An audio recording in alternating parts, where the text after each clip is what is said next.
भगत सिंह का जीवन, हालांकि दुखद रूप से छोटा था, एक ऐसी तीव्रता के साथ जला जो पीढ़ियों के दिलों को प्रज्वलित करता रहता है। वह केवल एक क्रांतिकारी नहीं थे, वह एक आदर्शवादी, एक विद्वान और सामाजिक न्याय के प्रबल समर्थक थे। यहाँ उनके जीवन का विस्तृत विवरण दिया गया है। प्रारंभिक जीवन और प्रभाव।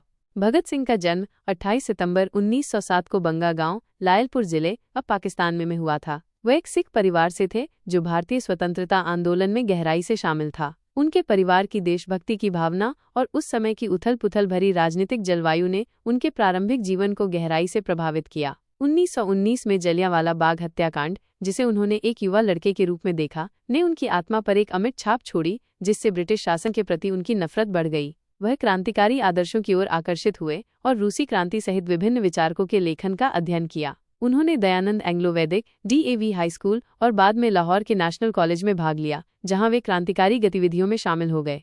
क्रांतिकारी गतिविधियां। Bhagat Singh Hindustan republican association HRA में शामिल हो गए, जो बाद में Hindustan socialist republican association HSRA बन गया। वह और उनके साथियों का मानना था कि ब्रिटिश शासन को उखाड़ फेंकने के लिए सशस्त्र संघर्ष आवश्यक था। 1928 में HSRA ने लाला लाजपत राय की मृत्यु का बदला लेने का फैसला किया, जिनकी पुलिस लाठीचार्ज के दौरान लगी चोटों के कारण मृत्यु हो गई थी। भगत सिंह ने शिवराम राजगुरु और सुखदेव थापर के साथ मिलकर लाहौर में एक ब्रिटिश पुलिस अधिकारी जॉन सॉन्डर्स की हत्या कर दी। 1929 में भगत सिंह और बटुकेश्वर दत्त ने दमनकारी सार्वजनिक सुरक्षा विधेयक और व्यापार विवाद विधेयक के खिलाफ विरोध करने के लिए दिल्ली में केंद्रीय विधानसभा में बम फेंके। उनका इरादा किसी को मारने का नहीं था, उनका उद्देश्य एक प्रतीकात्मक बयान देना और बहरे को सुनाना था। बमबारी के बाद उन्होंने स्वेच्छा से आत्मसमर्पण कर दिया और उन्हें गिरफ्तार कर लिया गया। मुकदमा और शहादत।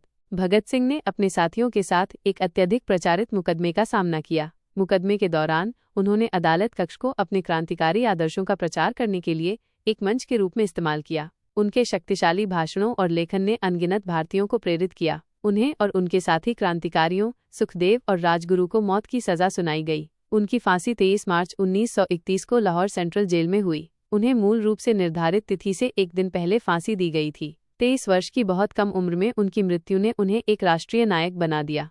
विरासत।